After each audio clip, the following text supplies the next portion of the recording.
दोस्तों कैसे हो आप सभी। आज के इस क्लास में हम लोग क्लास 12th की केमिस्ट्री के मोस्ट इंपॉर्टेंट सब्जेक्टिव क्वेश्चन देखने वाले हैं, जो कि आपके एग्जाम के पॉइंट ऑफ व्यू से जितने सारे भी क्वेश्चन है ये काफी ही ज्यादा इंपॉर्टेंट होने वाले हैं।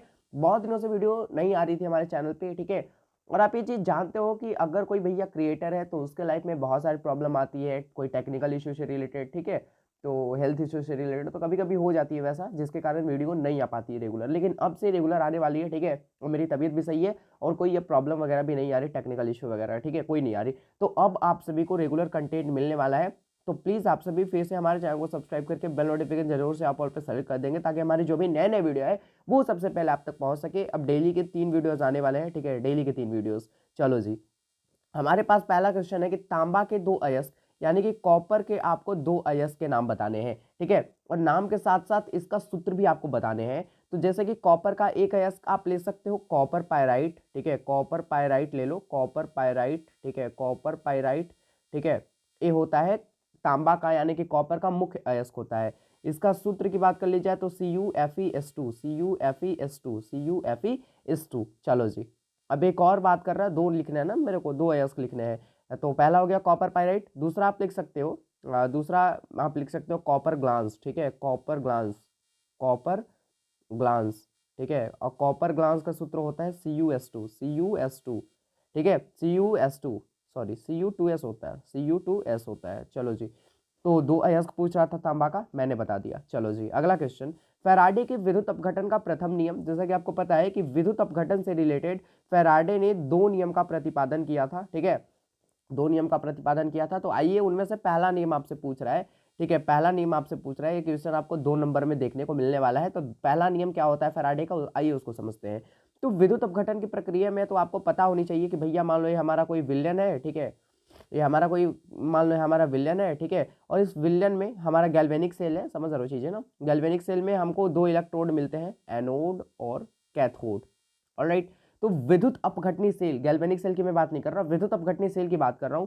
तो आपको पता है कि एक होता है एनोड, एक होता है हमारा कैथोड, राइट। तो एनोड पे प्लस चार्ज होता है विद्युत अपघटनी सेल में, और कैथोड पे माइनस चार्ज होता है।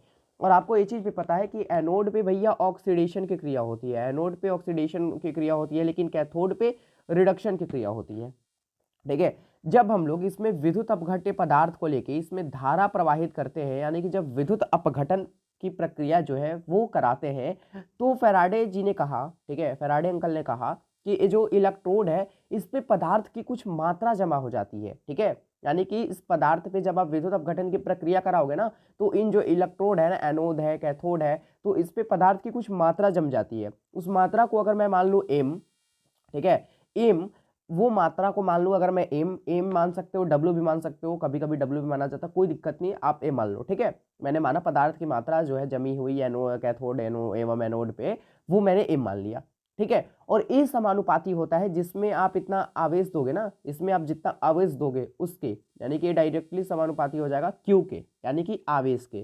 तो बस यही हमारा कॉन्सेप्ट यही है, फैराडे का नियम यही है कि जो जमा होने वाली इलेक्ट्रोडों पे पदार्थ की मात्रा होती है वो हमारा जो इसमें प्रवाहित आवेश के सीधा समानुपाती होती है। अब भैया यहाँ से ये कांस्टेंट आएगा, क्योंकि आपको पता है कि समानुपाती का चिन्ह हटा के बराबर का साइन देने के लिए यहाँ पे कांस्टेंट आता है, वो कांस्टेंट आता है जेड। और क्यू का फॉर्मूला आप जानते हो, क्यू का फॉर्मूला होता है आई टी, ठीक है, आई टी। तो यहाँ पे एम बराबर जेड आई टी हो जाएगा। अब यहाँ पे Q के जगह मैंने आई टी कैसे लिख दिया, तो आपको पता है कि I बराबर होता है Q बटा का T, तो Q इधर आएगा तो Q बराबर का हमारा आई टी हो जाएगा। तो यही था हमारा फैराडे का पहला नियम विद्युत अपघटन से रिलेटेड, ठीक है। तो उम्मीद करता हूँ कि भी आपको बहुत अच्छी तरीके से समझ में आया होगा। चलिए अगला क्वेश्चन देख लेते हैं। प्रबल और दुर्बल विद्युत अपघट्य क्या है, एक एक उदाहरण देने हैं, ठीक है, कि प्रबल विद्युत अपघट्य क्या है, दुर्बल विद्युत अपघट्य क्या है। सबसे पहले समझते हैं वैद्युत अपघट्य क्या होता है, वैद्युत अपघट्य होता क्या है, ठीक है। देखो वैद्युत अपघट्य वो है, थोड़ी तबीयत में इश्यू है तो उससे कोई प्रॉब्लम नहीं होने वाली आप सभी को।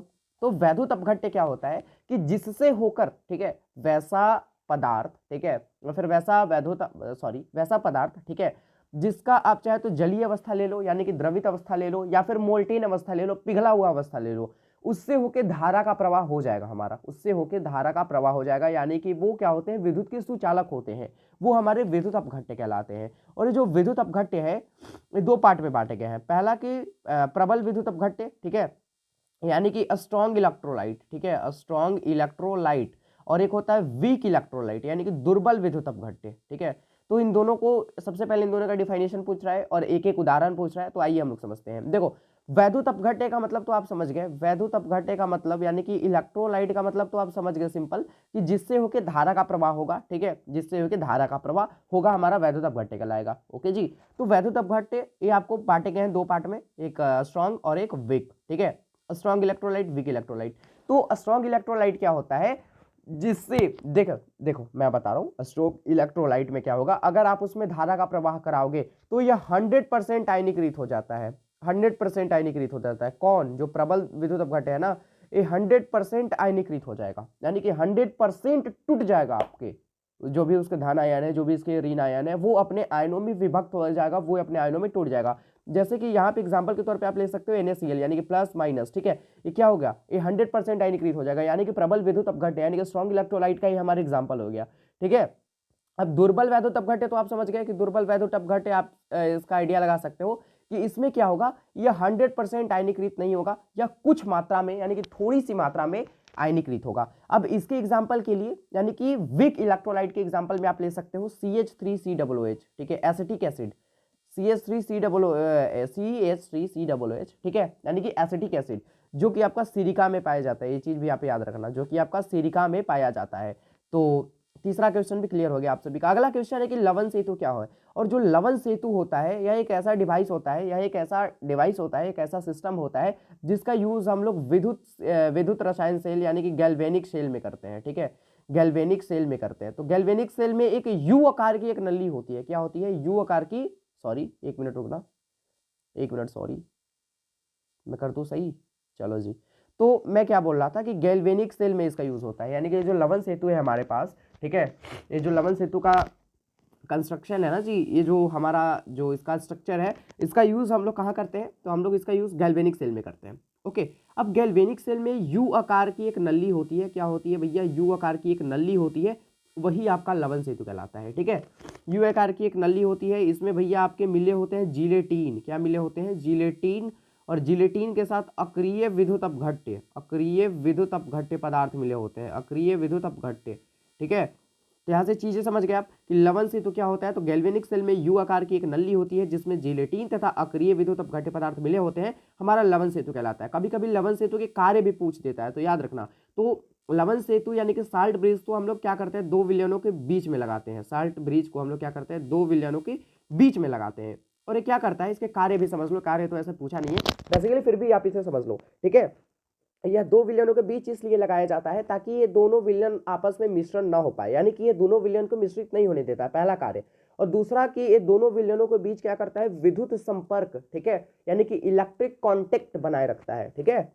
चलो जी, अगला क्वेश्चन, ब्राउनी गति कैसे कहते हैं, तो ब्राउनी गति से पहले आप कोलाइडी कण समझते हो, कोलाइडी कण क्या होता है, कोलाइडी कण जिसका आकार एक नैनोमीटर से 1000 नैनोमीटर तक होता है, ठीक है, ये हमारा कोलाइडी कण कहलाता है। अब भैया एक कोलाइडी कण का जो टेढ़ी मेढ़ी गति है, कोलाइडी कण टेढ़ी मेढ़ी गति कर रही है, यानी कि इस तरीके से, ठीक है। तो कोलाइडी कण का अनियमित टेढ़ी मेढ़ी गति को ही हम लोग क्या कहते हैं जी, ब्राउनी गति कहते हैं, ठीक है।